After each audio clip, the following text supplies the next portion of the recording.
Marvel ou DC?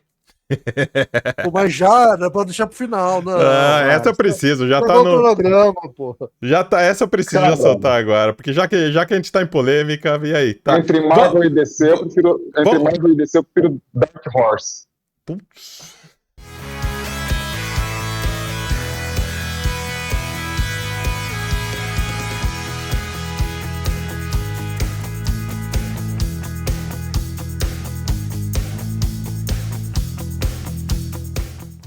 Fala galera, beleza? Buzz na área com mais um nosso papo aqui dentro do Buzz Pod Nerd, que é claro o nosso podcast de cultura nerd, de entrevistas e rodinha de discussão, bate-papo, aquela conversa fora marota, como se fosse um botequinho aí de um bar tomando uma cerveja. E vamos chamar o nosso querido co-host, ele que às vezes some, às vezes a enxurrada leva. Guimarães, meu filho, cadê você? Fala pessoal, como é que vocês estão? Tranquilinho? Eu juro que eu tô tentando ser mais presente nos programas, mas, pô, todo dia tá caindo um dilúvio aqui, cara, é complicado, a região aqui tá... O povo tá acostumado a ser levado pela enxurrada, não dá nada não. É triste. Bem-vindo então, meu querido. Valeu. E bora chamar então aqui o nosso convidado desse episódio, porque a gente vai falar com ele, que olha, eu confesso que eu não conhecia esse outro lado dele, me parece que ele é criador de jogos, ele é aficionado por border games também, né? A gente vai conhecer um pouquinho, né?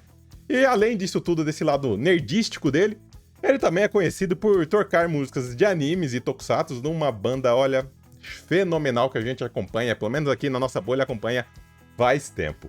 Hoje, no nosso papo, nós temos o prazer de receber o Nordan, da banda Gaijin Sentai. Bem-vindo, meu querido. Fala aí, pessoal. Tudo bem com vocês? Estou bem contente de estar aqui batendo esse papo maroto aí com vocês. Com cerveja, literalmente, né, Guima? Que aqui a gente joga conversa fora mesmo, fala mal da vida dos outros. É uma maravilha isso aqui. Então, bem-vindo. Seja bem-vindo novamente, abraçado pela nossa comunidade nerd aí, meu querido. Muito obrigado, muito obrigado. E vamos começar, já que eu falei de nerdices aí logo na minha introdução, no meu monólogo, eu preciso saber o quão nerd você é, porque eu já sei que você ama um board game, e já sei que você é vocalista, mas vamos entrar um pouquinho mais na sua nerdice, conta pra gente que mais nerd você é pra gente. É filme de super-herói, videogames, além de animes, lógico, e aí, conta pra gente. Cara, acho que eu passei por todos os estágios da cultura nerd, passo ainda, né? Videogame, desde das primeiras gerações aí, né, com os meus irmãos, eu tenho irmãos que são mais velhos do que eu, então eu desde pequenininho já tinha contato desde a época do Atari, né? Joguei bastante até o Play 4 e depois dei uma retrocedida, aí eu montei uma máquina de fliperama, que eu deixo aqui no estúdio, então eu tenho jogado muitos jogos clássicos, né, jogos assim, retrô, né? Quadrinho, li bastante quadrinho de herói, hoje menos, eu acompanho muito Mike Mignola, né, que é o criador do Hellboy, então tudo que tem alguma ligação com ele aí eu consumo bastante ainda, né, tanto os quadrinhos ligados diretamente ao universo do Hellboy, quanto outros universos aí que ele tem trabalhado também. Que da hora. Cara, filmes, gosto muito de filmes de herói. Eu peguei a época que ainda a gente não tinha os filmes de herói, a cultura dos filmes não só dos filmes, né? A cultura dos super-heróis não era uma coisa mais underground, né? E depois com as coisas os filmes, né, que foram sendo lançados e tal, começou a virar uma coisa mais menos nichada e tal, eu comecei a acompanhar menos. Acho que também foi dando uma saturada assim, mas eu assisto todos ainda, né? Bom. Não, falei que não vai me deixar na mão, não.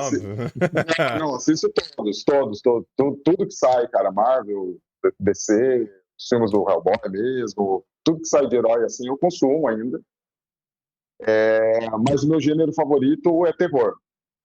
Boa! Terror, ficção científica. Eu acho que o estilo, se eu fosse fechar num estilo assim, são os filmes de terror da década de 60 e 70. Principalmente os filmes ingleses, né, da Hammer. Ó, isso foi de coisas mais longe, hein? atuais. Olha, nessa... Fui Eu gosto surpreendido muito, cara. agora. Peter Cushing, o Christopher Lee, né? Nossa, Christopher Eu Lee, lenda. gosto muito, né, cara? Vincent Price também, assim, é um ator, para mim, que o que eu encontro dele de filme, eu também tô sempre revendo os filmes, né? E os filmes de ficção científica também dessa época. Eu não sei se vocês conhecem, tem um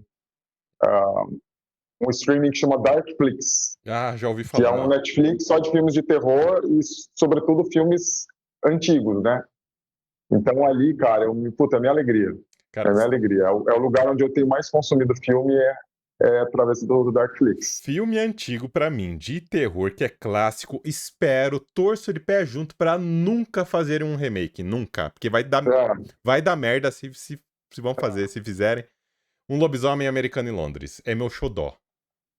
muito bom. Muito bom. Revi há pouco tempo atrás. Devo ter visto umas 20 vezes já. Eu também, cara. Vira e mexe eu revisto. E agora É maravilhoso. eu revi a versão remasterizada que vem com alguns extras, algumas entrevistas que não tava nas versões de aniversário anteriores. Falei, é agora mesmo que eu vou tirar do baú aqui. Vou assim, cara, então espero Puta, que nunca façam um remake desse filme. a transformação do lobisomem ali é maravilhosa, né, cara? E ele tem uma coisa meio década de 80, né, que assim, dá uma pleitada, vou dizer que é comédia, né, mas ele tem mas ao mesmo tempo aquela coisa da morte do amigo dele, assim, toda vez que eu assisto, Fenomenal. eu fico triste pra caramba, cara, quando eu vejo. Acho super comovente, assim, o filme é maravilhoso mesmo. Não, é Eu tenho, fenomenal. eu peguei esses tempos para ver vários, eu tô trabalhando num jogo com tema de lobisomem, né, Opa. e, e aí eu vi vários filmes, assim, de lobisomem. Eu vi um, cara, que não é o primeiro, mas é o primeiro que se tem acesso, né? Porque o primeiro é um mesmo, acho que de 1913, se eu não me engano. Uhum.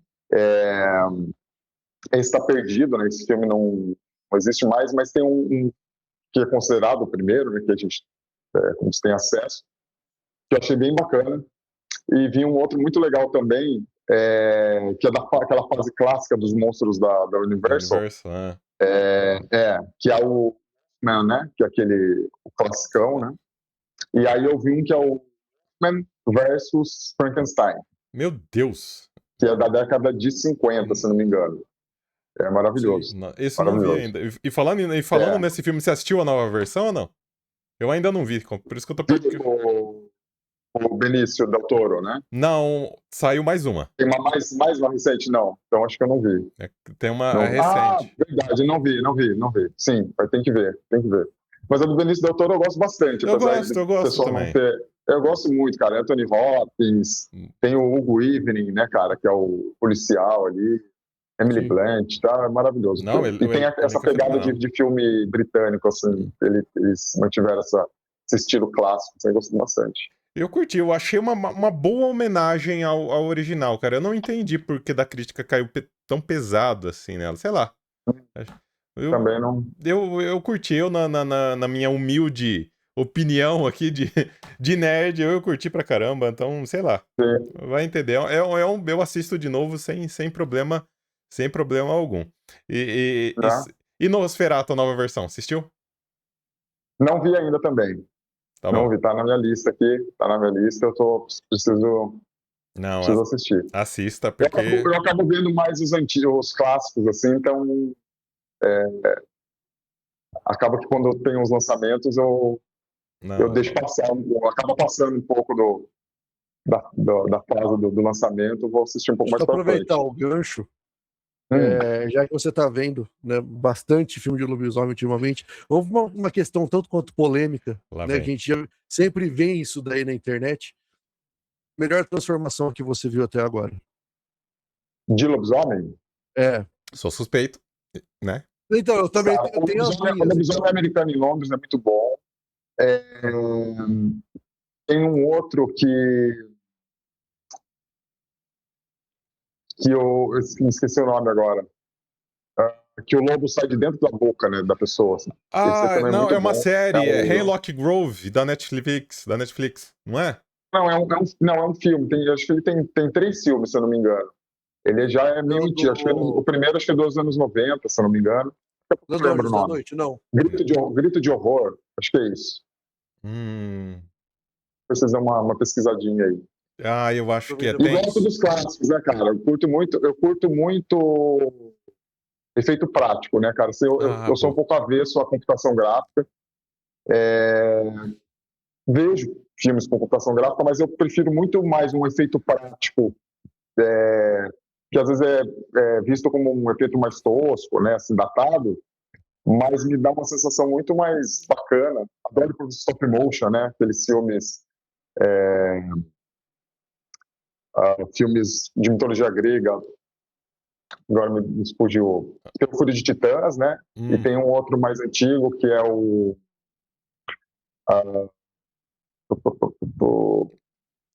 puxando a memória. Me fugiu agora. Me fugiu aqui. Jazão e os Argonautas. Nossa, esse né? você foi... É o mesmo cara, é o Ray, né, se não me engano o nome dele, que era o cara que fazia os stop motions. Ele fez o King Kong também, da década de 30. Puta, eu acho maravilhoso, cara. Pra mim, tinha que banir computação gráfica e ser tudo stop motion. Eu fico... Já começamos na polêmica aqui. Eu fico muito feliz com stop motion. Surgiu uma polêmica nova pra gente aí. Ótima. E uma última polêmica agora que eu queria ver. Agora eu vou jogar a bomba nessa mão pra gente mudar um pouquinho de tópico. Mas e aí? Marvel ou DC?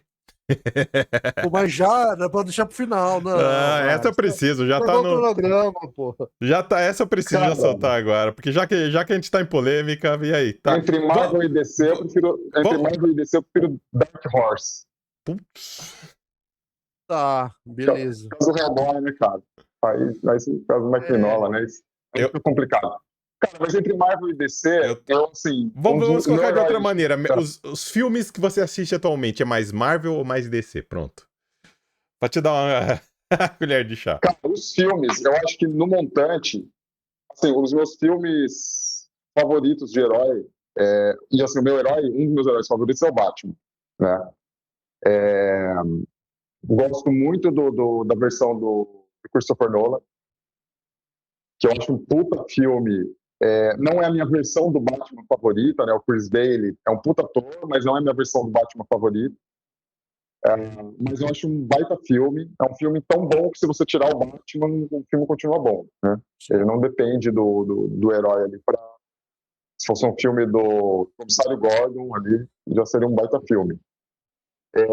Gostei bastante do Robert Pattinson, né, da versão do Batman do Robert Pattinson, né, com as referências todas, com essa pegada mais de terror, né, a coisa da perseguição ali do carro, né, que faz referência ao Christine, não é? Isso. Então, assim, de filmes da DC, eu gosto muito desse. Gostei muito do Joker, foi um filme que me emocionou, assim, no cinema, que foi um filme que eu saí do cinema com aquela sensação, putz, cara, fizeram um filme pra mim. Assim, eles fizeram tudo da forma que eu gosto, assim. Cara, um filme bem pé no chão, com uma pegada de filme dos anos 70, né, com aquelas referências ali do Taxi Driver, né, e outros filmes ali da década de 70. Eu assumo, eu saí mal do cinema. Eu saí mal. Porque me fez questionar quantos Coringas a gente cria por dia. Sim. Quantos Coringas, eu digo, a gente cria, a sociedade cria por dia. Nossa, aquilo, sério mesmo, me fez mal, assim. Então foi um puta filme, né? Porque você te causou esse impacto, né? Nesse nível, né? Nesse nível, assim, sabe? Porque eu geralmente assisto, assim, filmes, a primeira vez, eu assisto realmente pra pegar nuances, detalhes, o que o diretor quis dizer com cena, assim.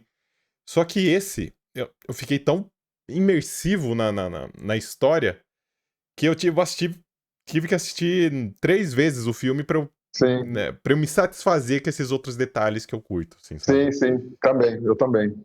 Eu tive que rever, e depois eu fui rever os filmes que serviram de inspiração, né? O Comediante, né? Inclusive com o Robert De Niro, né? O Review Taxi Driver, e depois fui assistir de novo, né? O Joker. E aí é uma outra experiência, né? Porque a gente vê umas referências bem marcadas ali, sem cenas, inclusive muito parecidas, né? Assim, são referências bem diretas, então foi uma experiência legal. Agora, então, dos filmes, assim, os meus filmes preferidos são da DC, mas no montante, né, cara, no conjunto da obra, Marvel assim, pra mim deu um baile, né, A primeira fase da Marvel foi fenomenal. Tem muitos filmes bons, eu gosto muito do Guardiões da Galáxia, gosto dos 3, gosto muito, né, do estilo do... Encerrou com uma chave de ouro absurda, então... O James Gunn ali mandou muito bem. Gostei da saga como um todo, do Thanos, né, assim, ela não é 100 de 100, né, assim, para mim não é perfeita, né, acho que às vezes, por meu estilo, acaba exagerando um pouco na caricatura dos personagens, né, e naquela... todo mundo é o Spider-Man, né, todo mundo faz piada, todo mundo... Né, até quando apareceu que é um personagem que eu gosto muito, né, que é o Doutor Estranho. Inclusive tem um quadrinho que é com o Mike Mignola, né, que é o Doutor Estranho e Doutor Destino, que é o Triunfo e Tormento, que é um dos meus favoritos. Eu gosto muito do personagem. E eu gosto do ator também. E aí quando eu fui ver o filme e vi que ele era um outro Homem de Ferro, né, com a mesma personalidade do Homem de Ferro, assim, é um puta filme, é legal, e tudo, né? Mas pro meu estilo, né? Minha expectativa era um pouco diferente, né? Então isso às vezes eu acho que fica um pouco exagerado, né? Nos filmes da Marvel, às vezes dá uma cansada. Mas no conjunto da obra, cara, não tem o que dizer, não, né, cara? Um puta lance que os caras fizeram ali de amarrar todos os filmes. O Thanos ficou um personagem muito forte. Tem muitos personagens muito carismáticos, né? O próprio Homem de Ferro, muito carismático.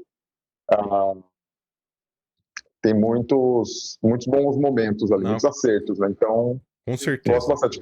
Agora, as animações eu prefiro da DC. A Marvel é difícil acertar. Eu ia comentar sobre isso.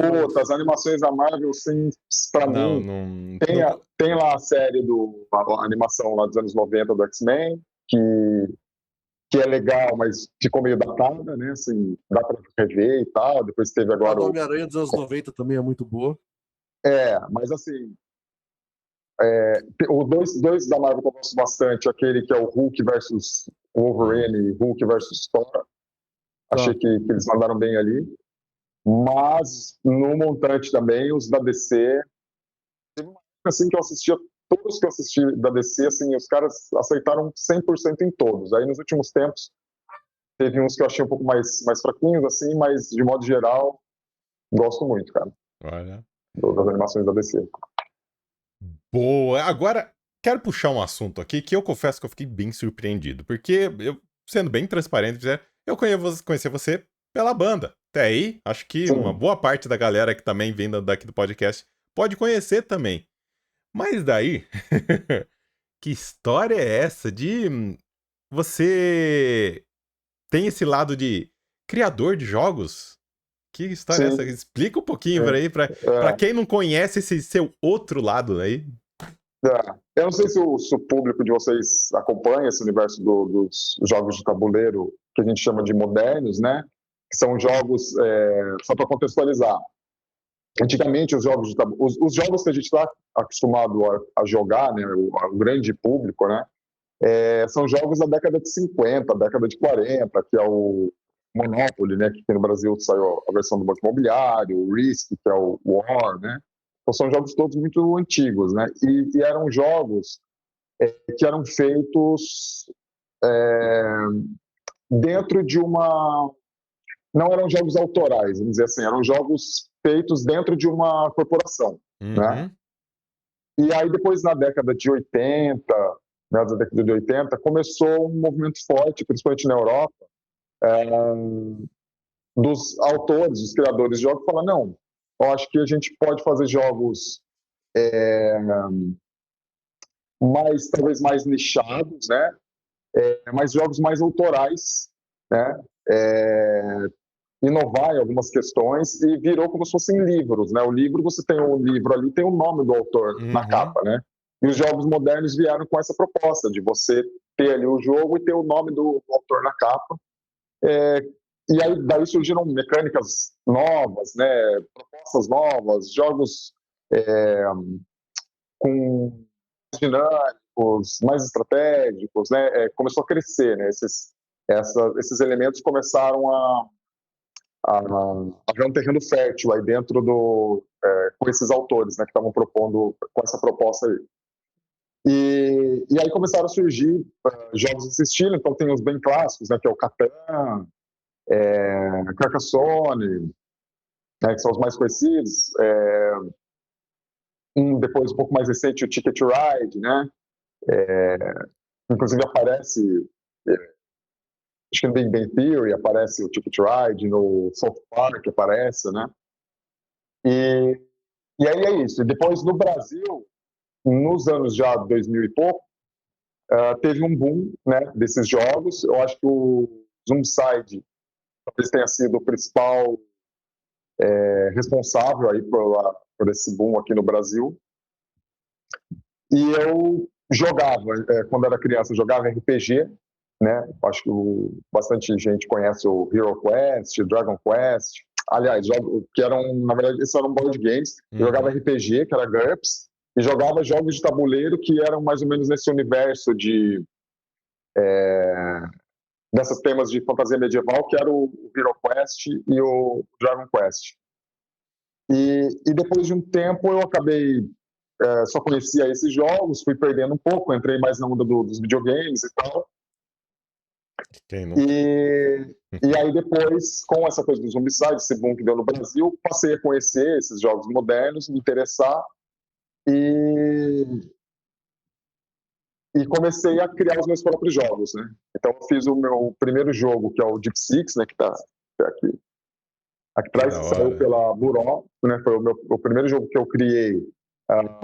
E tive um prazer enorme aí de ter sido publicado pela Buró, uma baita editora. Estou até vendo que o Bruno tem ali o FTP, que é da Buró ali também.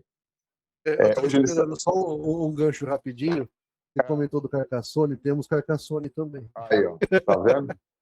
Um nerd completo. Cara, que da hora. Mas vem cá, nesse processo todo, assim, agora você despertou um monstro aqui em mim, porque me gerou curiosidade. Porque, assim, como que foi o processo da criação? Você tem que roteirizar, você traça perfil de personagem mesmo, você tem que ir a fundo nessas situações também, nessa arte da criação?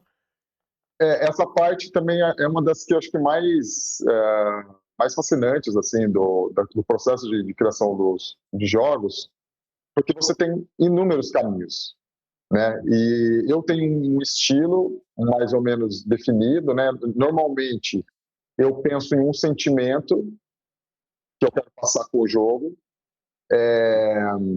penso no tema e depois eu vou adequando, escolhendo as mecânicas que vão se adequar melhor para eu contar aquela história, né? Para eu poder fazer aquele jogo acontecer e passar aquela sensação que eu quero. Então, o Deep Six, por exemplo, eu queria que fosse um jogo...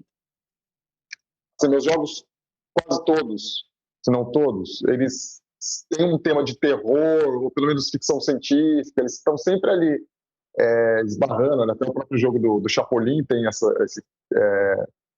trabalha com esse tema, né? O episódio que eu escolhi, depois a gente fala um pouco mais desse jogo.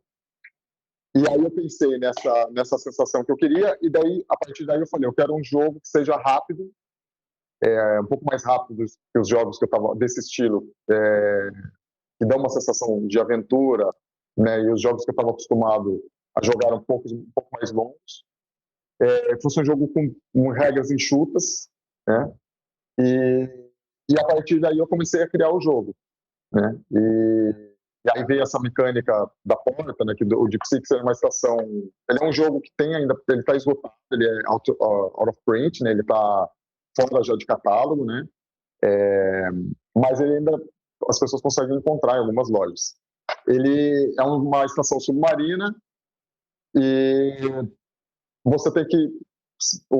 Cada jogador controla um grupo de tripulantes e você tem que andar por essa estação e chegar até a cápsula de fuga para você conseguir fugir, né? Uhum. E aí, entre essas salas dessa estação, tem portas. E aí o lance do jogo é que você tem que ir abrindo e fechando as portas e avançando até chegar nessa cápsula de fuga e escapar. E aí você vai interagindo com os outros jogadores, fechando a porta deles, né, e abrindo as suas para poder você avançar, e depois aparece um monstro ali que é a aberração, e ela sai perseguindo os seus tripulantes, então você tem que bolar a sua estratégia para conseguir escapar também da aberração. E aí foi assim que surgiu o Deep Six, foi o meu primeiro jogo, que rolou muito bem, assim, o pessoal gostou bastante, tal, fiquei bem contente com o resultado.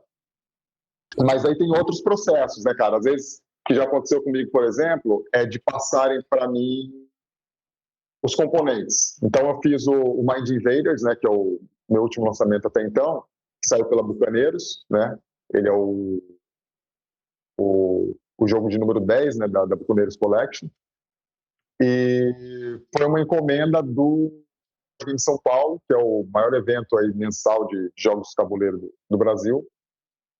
E eles queriam um jogo para comemorar os 10 anos de evento. Então eles entraram em contato comigo, o Fernando Celso, e falou que queria um jogo, me deu liberdade para escolher o tema e tudo mais. Como ele também é fã de ficção científica, terror, eu peguei esse tema de invasão alienígena, e aí tinha uma limitação ali que tinha que ser um jogo pequeno, só de cartas, né? Então eu tive que pegar esse tema, ver a sensação que eu queria passar e ter essa limitação da quantidade de componentes. Uhum. Foi um outro caminho também diferente. Tem gente que começa pelos componentes mesmo, fala, quero um jogo que vai ter dados, fichas, um tabuleiro modular, sei lá. E às vezes vai pensar no tema depois, né? Cria a mecânica primeiro e depois implementa o tema. Também existe esse processo, mas tem inúmeras formas aí, cara, de criar um jogo. Legal. Não imaginava nunca. Aproveitando, né, que você comentou aí, eu tô bem curioso, porque até foi o que a gente conversou, né, antes da entrevista aí. Infelizmente, a minha edição não chegou a tempo, mas, enfim. Fala um pouquinho pra gente desse board do Chapolin, porque eu cheguei a ver algumas caixas que estão até em espanhol, né? Ele chegou aí pra fora também, não tá só aqui no Brasil. Ele é um jogo... ele é um jogo que saiu bilíngue, né? Então ele é de distribuição na América Latina. Ele já a caixa de todos os jogos ele vem nas duas versões, né? Ele está com o título em espanhol, né? E o título em português. E o jogo ele é independente de idioma, né? Então dá para jogar tranquilamente. Qualquer pessoa consegue jogar o jogo sabendo as regras, né? Cara, o processo desse jogo foi muito bacana, porque, sei lá, eu sou fãzaço de Chapolin, né? Gosto bastante, até porque eles brincam muito com os temas dos filmes de terror e ficção científica antigos, né? Assim, então, gosto muito do personagem. E era um sonho poder trabalhar com esse personagem. Nunca imaginei que alguém um dia ia pegar a licença da X-Pirito, né, para fazer isso, então era um sonho que estava adormecido. E aí eu estava com um outro jogo para oferecer para as editoras, e aí um colega meu falou, cara, por que você não oferece para o Gustavo Barreto, né? Gustavo Barreto, para quem não conhece, é um dos maiores designers aí do Brasil, é autor do Timpo, Dom Capolo. Legal. Acho que você tem até um jogo aí que eu comentei, né, Bruno, do Scooby-Doo, né, que é do Gustavo também, que está aí atrás. Fazia muitos anos que eu não falava com o Gustavo, e aí eu mandei um e-mail para ele, falando, cara, tô com esse jogo aqui, mandei a proposta do jogo e tal. Ele falou, cara, atualmente a gente só está trabalhando com jogos de licença. Aí ele falou, a gente tem Turma da Mônica, tinha Hello Kitty e X-Pirito, Chaves e Chapolin. Puta, cara, a hora que eu vi aquilo, eu não consegui acreditar, né? Aí eu mandei e-mail para ele, falei, cara, quero muito, né? Preciso. E ele me ligou, né? E a gente ficou 1 hora mais ou menos no telefone. Ele me explicou mais ou menos qual era a proposta e tal, e aí eu bolei e aí assim, a ideia era não fazer um jogo genérico, né, que tivesse coisas de todos os episódios, ou alguma coisa do tipo, né? Tem buzina, tem pílula, tem não sei o que. Não, a ideia era criar um jogo que representasse um episódio. E depois que isso virasse uma coleção, né? E aí uma coisa assim, bem feita para fãs mesmo, né? Nesse sentido temático. Legal. E aí eu peguei esse episódio do Pepe, já tirei a vela, até porque tem o lance Esse é clássico.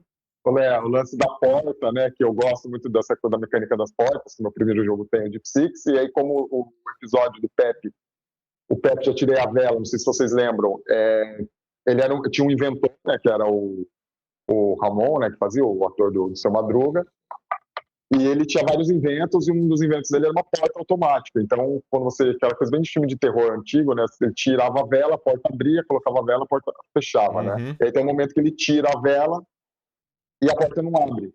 E aí ele dá um berro. Pepe, já tirei a vela. Que, na verdade, o Pepe era o assistente dele que ficava abrindo e fechando a porta, né? Não era um mecanismo... E aí eu peguei essa coisa da porta, né? E aí fiz um jogo bem temático, assisti, né? Esse episódio tem, se não me engano, 4 ou 5 versões diferentes. Eu peguei a versão, me baseei na versão que foi mais famosa aqui no Brasil. E assisti muitas vezes e coloquei os elementos todos do episódio ali, né? Tem o tirolês, né? Que é o cachorrinho. O episódio é da máquina de troca de cérebros, então no jogo você consegue trocar de cérebro tanto com...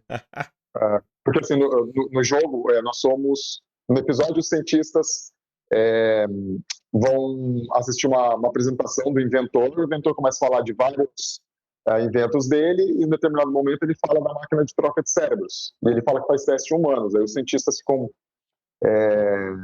enraivecidos ali e mandam prender ele e tal. O episódio é essa loucura, e tem a máquina de troca de cérebro, tem um momento que o cachorro troca de cérebro com outro personagem e tudo mais, os cientistas trocam de cérebro entre si, e aí eu peguei esse lance do episódio também, né? E aí, só que o que eu fiz? Eu fiz como se fosse uma continuação do episódio, né? Eu criei um novo, como se eu tivesse criado um novo episódio inédito do Chapolin, né? Então, ele foi preso, o inventor, o laboratório está abandonado, teoricamente, e aí os cientistas, na verdade, eles queriam roubar os inventos do inventor, né? Então no jogo nós somos os cientistas, a gente está disputando para ver quem entra no laboratório e consegue roubar os projetos dos inventos e fugir. E aí durante o jogo você consegue trocar de série, e depois o Chapolin entra no jogo e começa a atacar os jogadores ali, né? Dá golpes com a marreta biônica. E aí você consegue, se você estiver na sala da máquina de troca de cérebros e tiver a carta de alavanca, você consegue trocar de cérebro com o Chapolin, e aí você joga uma rodada com o Chapolin, batendo no pessoal e tudo mais. Dá para você trocar com outro cientista, e aí você pega o meeple ali do outro, né, o peãozinho do outro cientista e leva ele para longe, fecha a porta, dá uma sacaneada no cara. E dá para você trocar com o tirolês também, que é o que a galera mais curte, que é o cachorrinho, né? E aí com o tirolês você morde outro jogador, ele perde todas as cartas da mão. Você pode fazer cocô na sala e sair todo mundo correndo pro lado pro outro. Tem várias coisas de cachorro ali. Que da hora. E a galera às vezes joga e nem quer ganhar o jogo, só quer trocar tirolês para poder não usar as só fazer a habilidades do bagunça. tirolês. Só fazer a bagunça, E aí um jogo que teve uma aceitação muito boa, assim, estou bem contente com o resultado. Inclusive estava rolando um torneio, né, em vários lugares do Brasil aí, Sim. torneio de duplas, né, do jogo e tal. Então esse foi o processo e foi muito legal porque tudo tem que passar por aprovação da X-Pirito, né? Então primeiro passa pela aprovação do escritório aqui que representa a marca aqui no Brasil, e depois vai para o México. E ali eles fazem os apontamentos todos. A gente teve muita sorte de conseguir aceitar quase tudo de primeira. Foram só alguns detalhezinhos que eles pediram para modificar, mas foi coisa muito, muito detalhe mesmo. foi muito legal, assim, cara. Eu fiquei bem contente. Até hoje eu jogo, né? Que da O hora. pessoal sempre convida pra jogar e tal. Então, Cara, E parabéns, uma foi a história do parabéns, de Otivel meu. dela. Muito Tem, obrigado. aproveitando, você falou que foi pro México, né? Tem que ter o aval do pessoal lá. E como que foi a aceitação desse board lá? Você tem uma ideia? A distribuição do Chapolin, ele ainda tá rolando, sabe? A Corb Toys é que lançou o jogo. A Corb Toys foi o primeiro board game deles, né? O primeiro jogo de tabuleiro deles. Então, eles ainda estão criando um sistema de distribuição, né? Hoje o jogo está em vários lugares do Brasil. Inclusive tem na Coleciona, né? Não sei se vocês conhecem essa rede de lojas de colecionáveis, né? Tem, inclusive, no shopping e tudo mais. O jogo foi para outros países, né? Eu sei que em Portugal tem gente que comprou. Esses dias um rapaz da Alemanha entrou em contato comigo, o Vitor, comprou o jogo, está jogando lá na Alemanha. Aqui na América Latina eu não sei como é que está a distribuição, não sei te dizer assim com exatidão como é que está sendo essa distribuição, mas eu lembro que quando a X-Espírito divulgou o jogo, teve muitos comentários na postagem de pessoas da Colômbia, do México, do Venezuela, né, comentando que queriam o jogo e tudo mais. Legal. Então tá rolando bem legal, assim, cara. Olha, cara, que da hora. Parabéns mesmo por esse projeto, cara. Ainda mais a gente que, né, nasceu com Chaves, com X-Espírito, enfim. Então, parabéns mesmo por esse projeto, cara. Muito obrigado. Agora, vai me desculpar, mas eu preciso puxar a sardinha agora. Eu preciso, tá aqui, ó, tá aqui dentro, assim, eu como fã. Eu preciso de puxar a sardinha agora pra falar de uma determinada banda. Uma determinada banda que toca anime song, que enfiou música de tokusatsu na garganta do povo. É uma maravilha. Olha, brincadeiras à parte, o que eu quero brincar com isso? Por quê? Porque, cara, vocês começaram com a banda quando o mundo nerd só tinha mato. Só tinha mato aqui no mundo nerd em si, como a gente consegue hoje. Tinha umas graminhas plantadas ali, olha lá.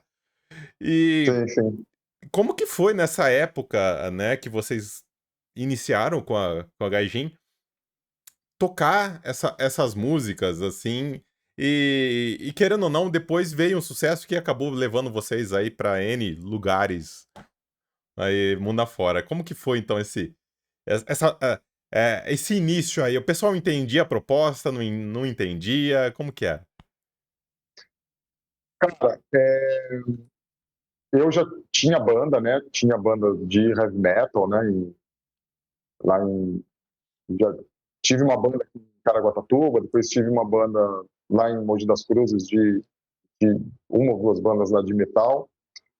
E eu lembro que eu fui assistir o primeiro Anime Friends. Eu nem sabia que existia eu sempre fui muito fã de Tokusatsu, né? Mas estava um pouco afastado. Depois, quando eu vi, por acaso, um cartaz do Anime Friends e vi que os cantores originais ali, do Akira Kushida e o Kageyama, né, que são os cantores aí, respectivamente, das músicas do Jasper, do Dylan e tal, né? E o Kageyama do Changeman, do Dragon Ball e tal. Fiquei encantado, porque eu preciso ir nesse evento. E quando eu assisti o show dos caras, cara, que legal, assim, despertou de novo em mim, né, aquele saudosismo e tudo mais. Comecei a ter contato de novo com esse universo, principalmente as músicas, né? Comecei a ouvir muita música principalmente de Tokusatsu, né? Que são as séries live action, né? De heróis e tal, japonesas. E aí surgiu essa ideia de montar um projeto para tocar no Anime Friends. Foi isso que começou assim. Cara, vamos montar um projeto misturando heavy metal com músicas principalmente de Tokusatsu. Na época a gente não conhecia o Animetal, a gente foi conhecer depois, que é uma banda japonesa que já tinha álbuns lançados com essa proposta, né, de fazer versões pesadas aí das músicas. E aí a gente montou a banda, a gente acabou tocando no AnimeCon. Na verdade, nosso primeiríssimo show, pouca gente sabe disso, foi no Motoclube, lá em Suzano, se eu não me engano. Olha! E, e aí foi muito legal, cara, assim, porque o pessoal olhando meio torto quando a gente chegou, porra, música, vai tocar musiquinha de desenho, sabe assim. E aí quando a gente começou a tocar as músicas ali, né, pesada, com bate-cabeça ali, né, tocando temas do Dino, do Change, a galera ficou maluca, né. Adorei. E aí depois, era acho que Dragões Motoclube, se eu não me engano. E aí depois a gente tocou no AnimeCon, cara, foi um negócio absurdo, porque assim, o público, porque a gente estava acostumado a um público muito grande e muito sedento, assim, um público muito animado, e a gente ficou muito encantado, assim, que falou, cara, que legal, né, meu, assim, já deu um resultado muito bacana logo no primeiro show, né, e depois a gente tocou no Anime Friends, foi muito legal também, e a gente falou, cara, a gente não pode ser um projeto, isso tem que ser uma banda fixa, né, e vamos pôr isso daí para frente. E aí a gente começou lançando aqueles mini CDs, né, que no Japão era muito comum isso daí, naqueles singles, né, a gente lançou com covers, né, de músicas de Tokusatsu.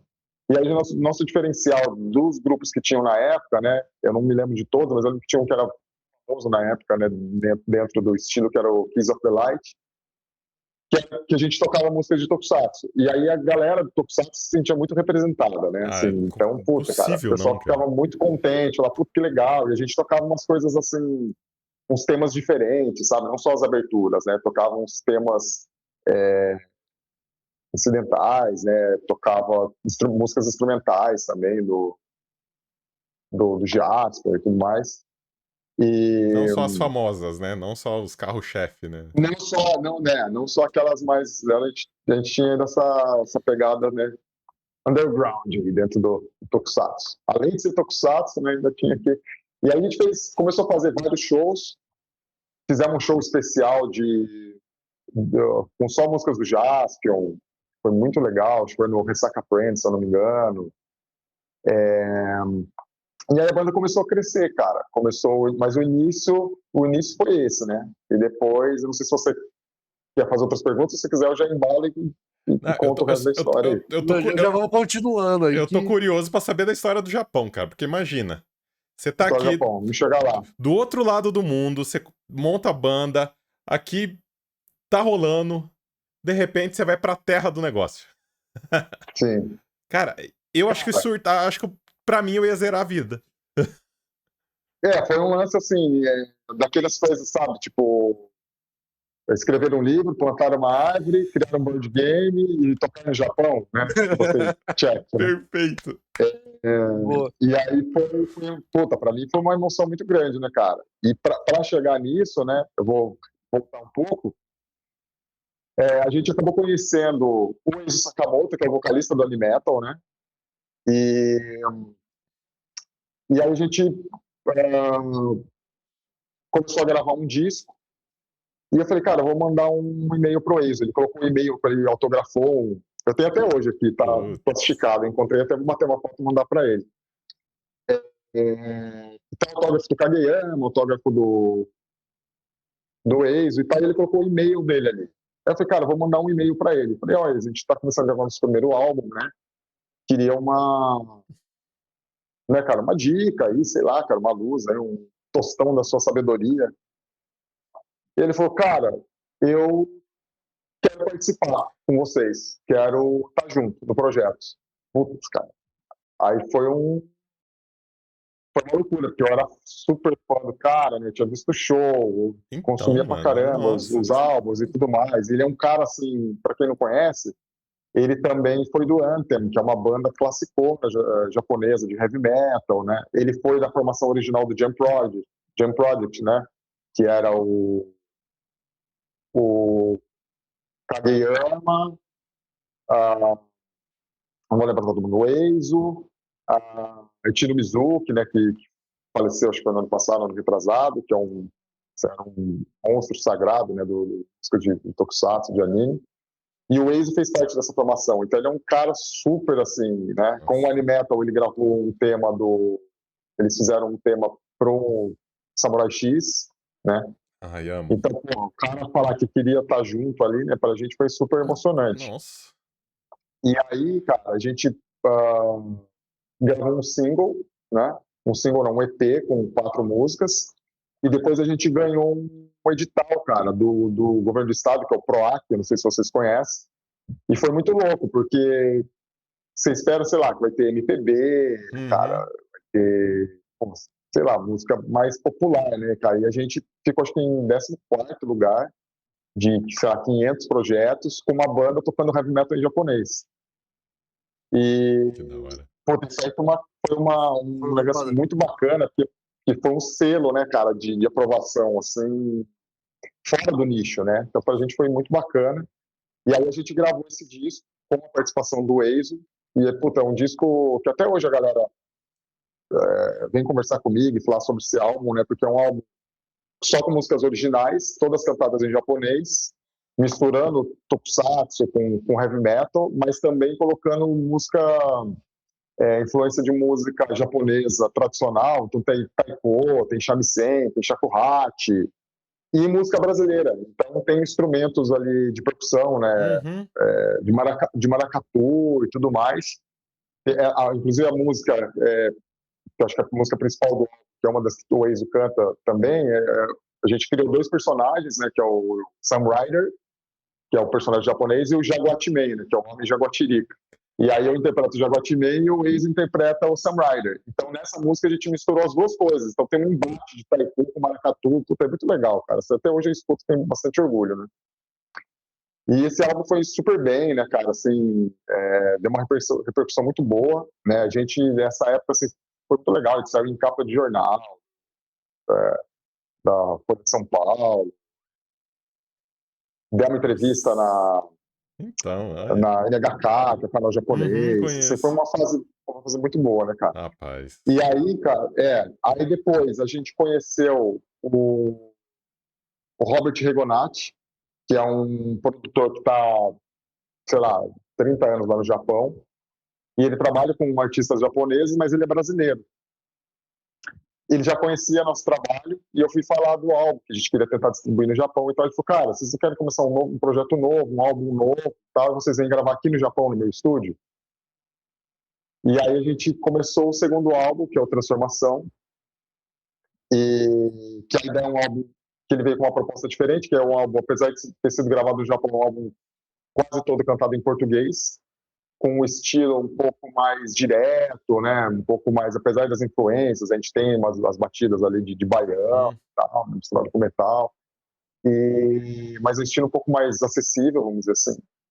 Foi uma coisa mais experimental pra gente. Esse álbum foi muito legal também o processo.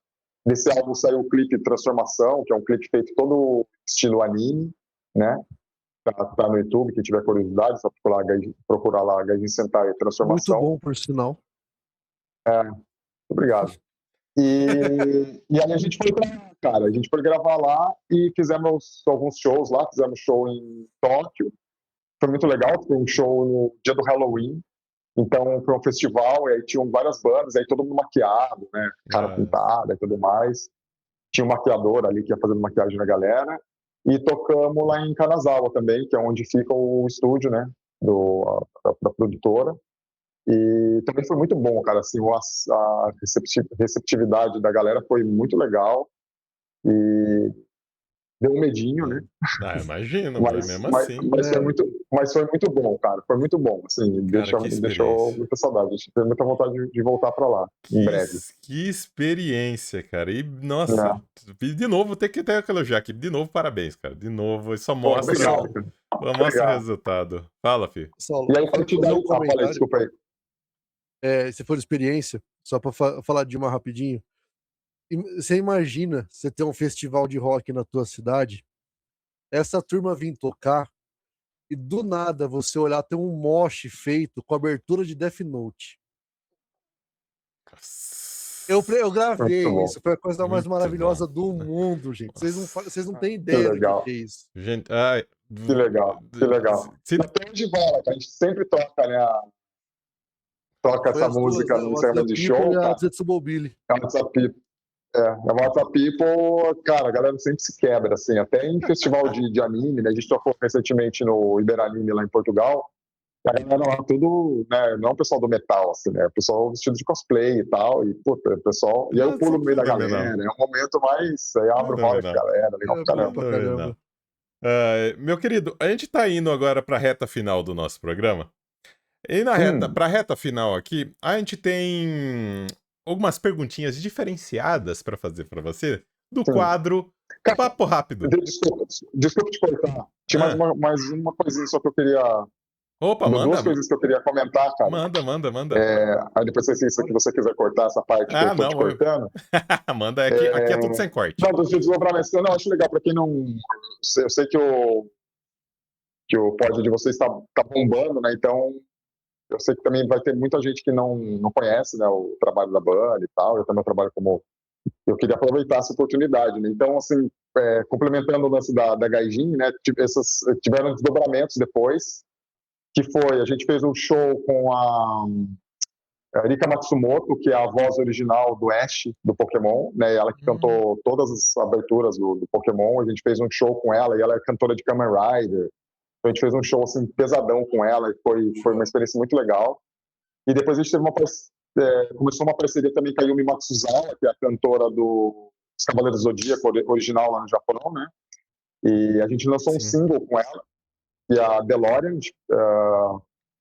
E aí tem a participação dela e a participação do Robertinho de Recife, que, para quem não conhece, ele é produtor do Fagner, do Zé Ramalho. É o cara que começou com heavy metal aqui no Brasil, é um puta guitarrista e tal, e pra gente foi uma super honra, assim, ter a participação dele. E aí começaram a ter esses outros desdobramentos, as outras parcerias aí que a gente pretende ampliar em breve num novo álbum aí que a gente já está começando a planejar.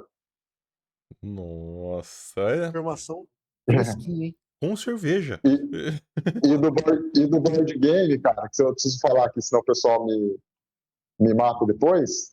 A oportunidade para falar. Eu falei aqui do Mind Invaders, né, que eu lancei pela Bucaneiros, falei do Chapolin, do Deep Six. Eu tenho um outro lançamento também, que é o Bicho Papão, que é da Board Game Buró, que é um jogo com temática de Halloween nos anos 80, com várias referências dos anos 80. Quem tiver curiosidade, dá uma procurada. Bem legal, bem acessível. Apertou uma nostalgia aqui. E eu estou agora trabalhando com o Vacuum, que é um jogo, ele é um sucessor espiritual aí do Deep Six, junto com a New Order, né, que é uma editora que tem uma tradição aí com RPG, e agora eles lançaram alguma coisa de board game já, agora eles estão apostando forte em board game, e é um jogo bem autoral. Estou gostando bastante, temático de ficção científica, né, agora devia ser uma estação submarina, uma estação espacial. E esse jogo, em breve, vai entrar para financiamento coletivo, então fiquem atentos aí. O jogo ele já está em exposição, um protótipo lá no Board Game de São Paulo. Quem tiver curiosidade de for de São Paulo, quiser dar um pulo lá, um evento que acontece todo último sábado do mês. Então, anotem aí, vai ser um baita lançamento. Modéstia à parte. Com certeza, sem modéstia mesmo, o negócio aqui vai ser da hora. Achei mesmo, o próximo financiamento coletivo que eu vou participar. Não. Eu ia falar isso para você, quando você falou que ia participar do... É que você falou que o jogo que você vai participar do financiamento é do pessoal da Mipo BR, né? É da Mipo BR, é isso? Isso. Então, os caras são um parceirão lá, então pode vai nessa daí, mas guarda um dinheirinho para participar do financiamento do Bacon. Lógico. Sem dúvida. Faz favor, né? Guima, faz favor. E teve um outro lançamento também com a Across the Board, que é um jogo baseado em filmes slasher de terror, né? Dos anos 80. Que em breve, fiquem atentos aí, que em breve vai ter... Eu já falei dele em algumas palestras que eu dei aí na Virada Nerd. Lá em Portugal eu dei uma palestra com o pessoal da Devir também, dei um spoiler lá, mas só quem estava na palestra ficou sabendo. Mas fiquem atentos, vai ser um baita lançamento, vai ser meu primeiro jogo em parceria que eu estou fazendo com o Gustavo Barreto. Estou muito feliz aí com essa parceria com ele, tá um jogo bem, bem divertido. Boa. É isso, cara. Muito bom. Olha, adorei essas últimas notícias. Mas acho que eu vou adorar muito as borrachas que vai sair agora no Papo Rápido. Deixa eu abrir a colinha aqui, deixa eu botar a colinha. Deixa eu botar aqui na minha outra tela a colinha, né? Porque o Alzheimer aqui tem hora que bate feio, né? Então já viu. Tá, então... Bora lá! A primeira, elas começam tranquilinhas, as perguntinhas é tranquilinhas. Então você vai ver que... Você pode falar palavrão, Então, vai ter palavrão. temos duas Tá valendo, regras. tá valendo. Temos duas regras, assim. Primeira regra, não pode pensar, tem que falar o que vier na cabeça e não precisa justificar. Sim, Tá. espontaneidade. Tá? Então, não pode pensar. Isso é a principal. Tem que falar o que vier na telha. Tranquilinha, né? Isso aqui é tranquilinha. Um estilo musical que você ouve escondido. Cara, escondido da velha guarda. Nelson Gonçalves, Atomar Dutra. Essa Você tem escondido, mas é um estilo mais... Não esperava. Mas nunca Legal, na minha legal. vida eu ia imaginar um negócio desse. Chique.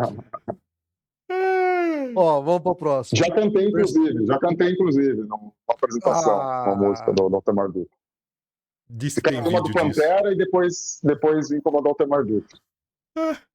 Pô, tá. Não esperava por essa. Manda aí, Brunão. Vamos lá. Personagem da cultura pop que você chamaria para um churrasco. Cara, começar que eu sou vegano.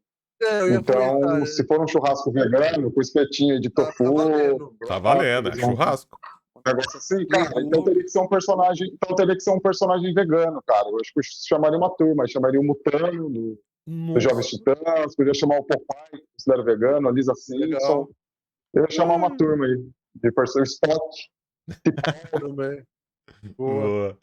Bora pra próxima. Boa. Tá. Ih, caramba. Vai, Guima. Ih, caramba. Vamos lá. Palavrão, agora é a hora, hein? Palavrão preferido.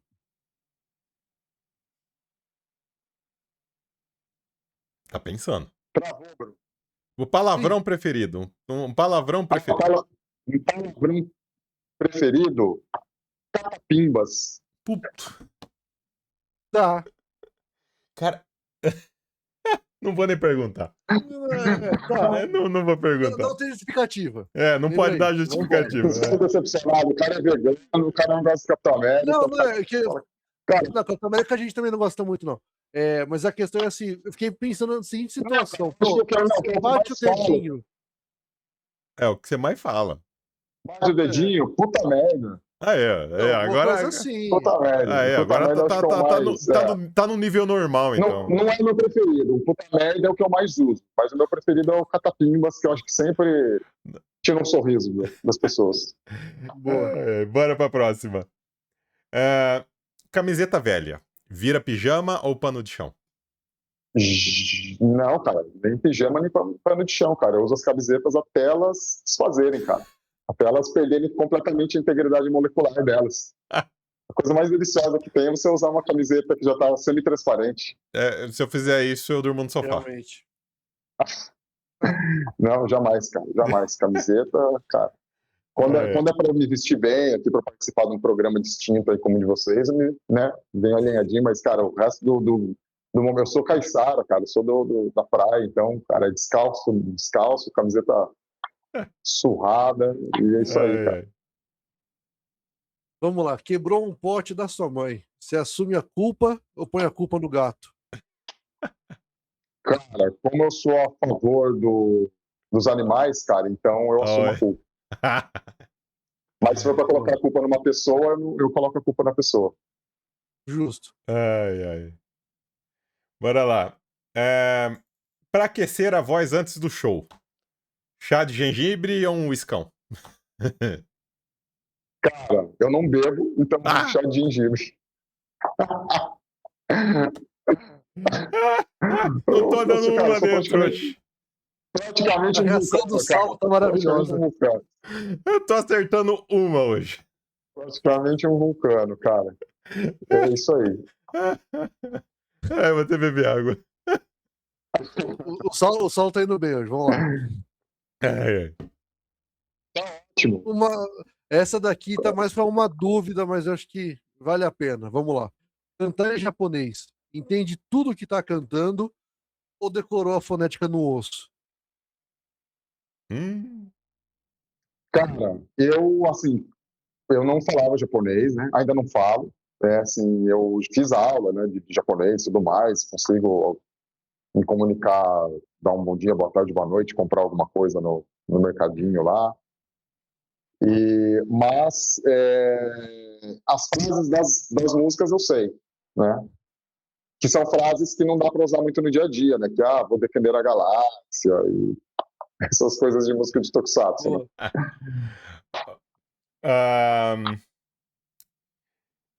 Não, aqui eu fiz uma pergunta meio parecida com a outra aqui, vou até pular ela. Essa aqui é curiosidade minha, essa aqui é, que nem diria o Paulinho Gogó, fato venéreo.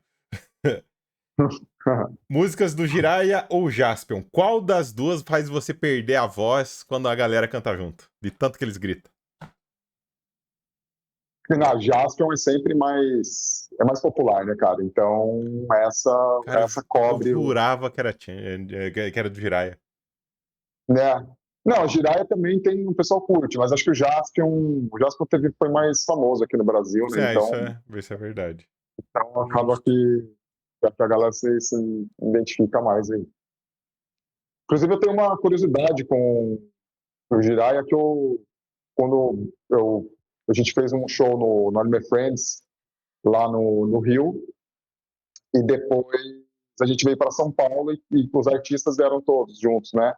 E aí dois artistas que estavam no carro eram o ator do Jiraiya e do Manabu, e a gente fez um passeio em Aparecida, cara. Visitar lá a cidade de Aparecida, junto com o Jiraiya. Então, uma curiosidade bacana. Eu falo, zerou a vida. Aliás, cortando um pouco o bate-bola aí, essa viagem foi uma viagem muito legal, não a viagem, mas esse período, né, que a gente fez Anime Friends Rio e São Paulo, porque a gente também estava acompanhando o espetáculo do Ultraman, que vieram os atores, os dublês do Japão, não sei se vocês já viram, uma mistura de wrestling com teatro. Então, tem a parte de teatro e luta. E essa apresentação ela é dublada. E eu que fiz a voz do Ultraman, fiz a voz do vilão também, e o Alexandre, que é meu irmão, que é o baixista da Gaijin, também dublou. Assim, foi uma experiência muito, muito legal. Foi 2 anos que a gente fez a dublagem do espetáculo do Ultraman. Uia! Bacana. Pô, essa foi diferente. Essa foi. Caramba. Ó, vamos fazer assim, a última para encerrar temas nerdísticos, vamos dizer assim. Um anime que para você precisa com urgência de uma nova música tema. Um anime que precisa de uma nova música tema? Putz, cara. Tem. Porque vamos falar assim, a gente pegar e falar, Cavaleiros... Eu não entendi o teor da pergunta. Você não gosta da tema da abertura e você quer fazer de novo?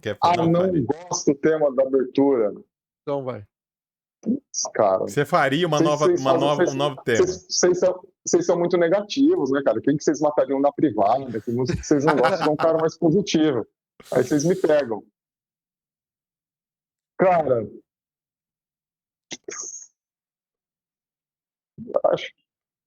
Acho que nenhuma, cara.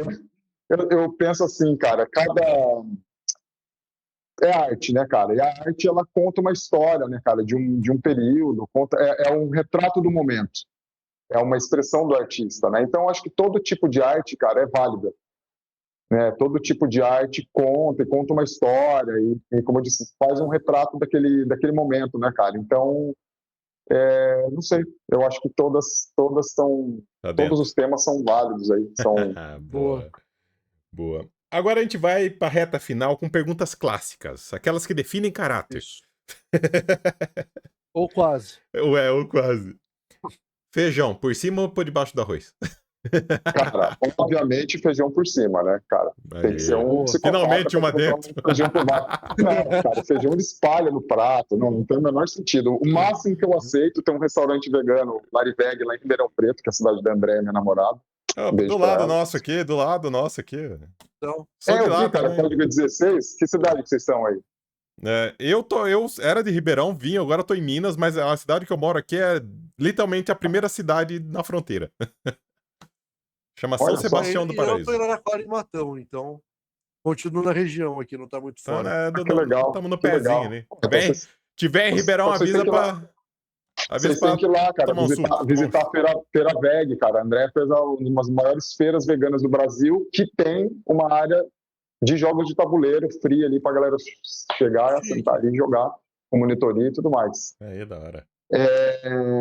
Esqueci a pergunta.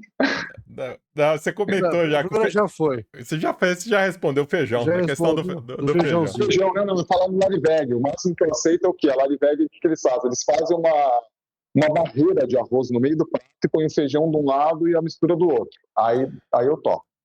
Tá, equilíbrio. Feijão por baixo é sacanagem, cara. Feijão por baixo é sacanagem, cara. Ó, Netflix, Max ou a Disney? Netflix, sem sombra de dúvida. Boa. Outra clássica aqui agora. Biscoito ou bolacha? Cara, Tá pensando. minha irmã... Não, minha irmã ela tem uma história interessante, cara. Minha irmã ela trabalhou quando era jovenzinha,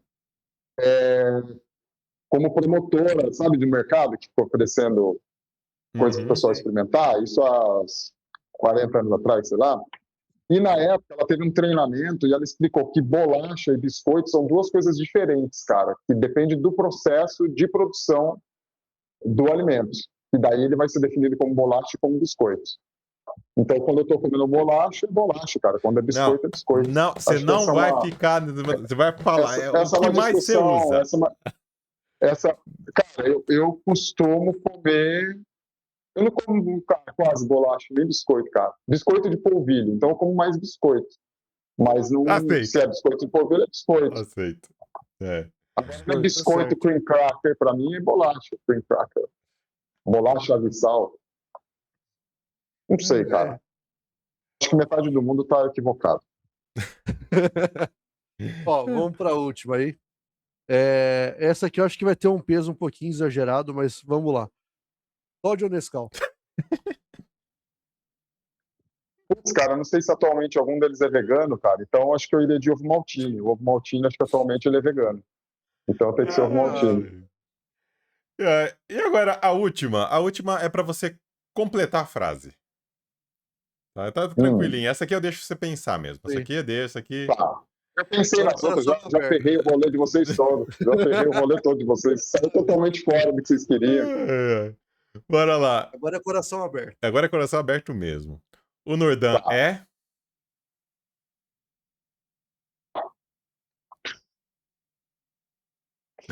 E ó. Silêncio ensurdecedor. Indeciso. Ficou. Que da hora, essa foi boa. E agora sim, chegamos ao final aqui do nosso episódio, meu querido. Mas antes do encerramento mesmo, antes de agradecimento, eu transfiro o palco do nosso podcast para você. Câmeras e microfone exclusivamente para você. Deixa um recadinho para a galera aí que está nos acompanhando. Enfim, projetos que você queira divulgar, o que você quiser falar, o palco é seu. Manda aí. Cara, primeiro agradecer, foi muito legal, muito divertido. Quero participar mais vezes. Quando eu tiver com novos lançamentos, pode me convidar que eu aceito. E, cara, agradecer a galera que apoia o meu trabalho, né, cara? Tanto os fãs da Gaizinho que estão dando esse suporte pra gente, né? Há tantos anos. Agradecer também a galera que tem acompanhado os meus trabalhos com os jogos de tabuleiro, tem apoiado, tem comprado, tem divulgado. Vocês são muito importantes para mim. E aí convidar vocês, né, reforçar aí para acompanhar os jogos meus que já estão lançados aí, né, que eu comentei durante o nosso papo, mas também os lançamentos que estão para chegar, né, o Vacuum, esse outro jogo da Cross the Board aí também, e também ficarem atentos com a Gaijin Sentai, que em breve a gente vai anunciar aí um novo projeto, um novo álbum que a gente está começando e já dar os primeiros passos. E é isso, galera. Pode me seguir lá no Nordan Mans. Também tem o Nordan Game Studio no Instagram, que lá eu coloco mais coisas das minhas ilustrações também, porque eu sou ilustrador também, né? Não só autor de jogos, então a maioria dos...